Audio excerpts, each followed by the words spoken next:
Salut, ici Maxime Johnson avec le LG Optimus G, un nouveau téléphone intelligent Android qui devrait être lancé au Canada au mois de novembre dans la plupart des réseaux, donc chez TELUS, chez Bell et chez Rogers. Le LG Optimus G, écoutez, c'est un téléphone qui est très puissant. Donc, c'est un téléphone qui est équipé du nouveau processeur S4 Pro de Qualcomm. Donc, ça, c'est un processeur à 4 cœurs. Donc, c'est avec une architecture ARM Crate, qu'on dit, donc qui est une architecture très éco-énergétique et quand même très puissante. Donc, c'est un processeur à 4 cœurs et c'est aussi un processeur qui est équipé des nouveaux graphiques Adreno 320. Donc, c'est vraiment un processeur de nouvelle génération qui devrait être beaucoup plus puissant, en fait, que ceux des téléphones Android que l'on retrouve actuellement sur le marché. Alors, écoutez, pour faire un petit test, j'ai fait un benchmark. En fait, j'en ai fait quelques-uns, mais je vais vous montrer quand même le quadrant juste pour que vous puissiez voir de vous-même la puissance. Alors, comme on voit, le pointage du LG Optimus G est presque le double du HTC One X, qui est pourtant vraiment un téléphone très haut de gamme qui a été lancé là, vers un petit peu avant l'été. Donc, le LG Optimus G, sinon les autres caractéristiques, écoutez, c'est un téléphone qui est équipé d'un écran tactile de 4,7 pouces. Donc, c'est un écran IPS+, donc c'est un écran HD. En fait, c'est un petit peu plus que 720p, mais à peine plus, là. C'est aussi un téléphone qui est quand même assez mince. Donc, c'est un peu sous les 9 mm, assez épais, pardon, je vais dire.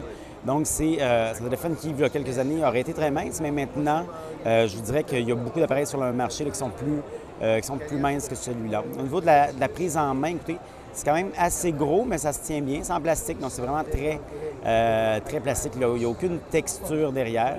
Évidemment, peut-être que LG pourrait changer ceci pour le lancement canadien. Donc ça reste à voir. Parce qu'en fait, le téléphone que j'ai ici entre les mains, c'est celui de NTT Docomo au Japon.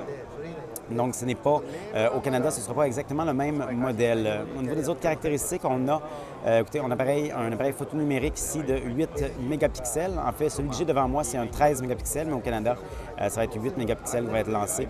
On a aussi un appareil frontal, évidemment. On a toutes les connectivités habituelles, donc la LTE, la connectivité NFC, etc. On a aussi 2 gigaoctets de mémoire vive. On a une capacité interne de 32 gigaoctets. Donc, c'est vraiment je dirais un appareil qui est puissant, qui est relativement à jour. Donc, c'est Ice Cream Sandwich qui roule à Android 4.0. Malheureusement, ce n'est pas Android Jelly Bean. J'ai entendu dire que ça pourrait être vraiment plus vers 2013 qu'il va y avoir la mise à jour. Donc, ce ne sera pas tout de suite. Au niveau des ajouts logiciels de LG, il y en a plusieurs. Donc, l'interface n'est pas beaucoup changée par rapport à Android de base. Il y a même des ajouts intéressants. Par exemple, ces petits widgets-là. On a aussi des applications pour prendre des notes et autres. L'application de l'appareil photo a été changée aussi avec quelques ajouts. Donc, il y en a un qui est très drôle. En fait, c'est la possibilité d'activer les photos avec la voix. Donc, ça peut être intéressant, par exemple, si vous avez l'appareil sur un trépied, que vous le regardez pour prendre une photo de groupe. Alors, tout ce que vous avez à dire à l'appareil pour que vous entendre, c'est « cheese ». Alors, on va faire un petit test. Mais là, je l'ai dit et ça a pris la photo. Alors, on va commencer. « Cheese ». Alors, comme on peut le voir, ça prend une photo. Donc, lorsqu'on dit le mot « cheese », il y a aussi quelques autres mots qu'on peut le faire dire, comme LG, par exemple. Alors, comme je disais, l'appareil va être lancé en novembre au Canada. On n'a pas encore de date plus précise que ça. Ce qu'on sait, par exemple, c'est que sur le réseau de Rogers, le téléphone va être en version LTE 2600 MHz. Donc, c'est une version de la LTE qui est plus rapide, qui permet d'aller théoriquement jusqu'à 100 mégabits par seconde. Évidemment, dans les faits, il va falloir attendre de faire des tests pour voir ce qu'on observe sur le terrain, c'est quoi comme rapidité. Alors, chez les autres, chez TELUS et Bell, ça va être la LTE normale, donc qui permet en moyenne habituellement d'avoir entre 12 et 25 mégabits.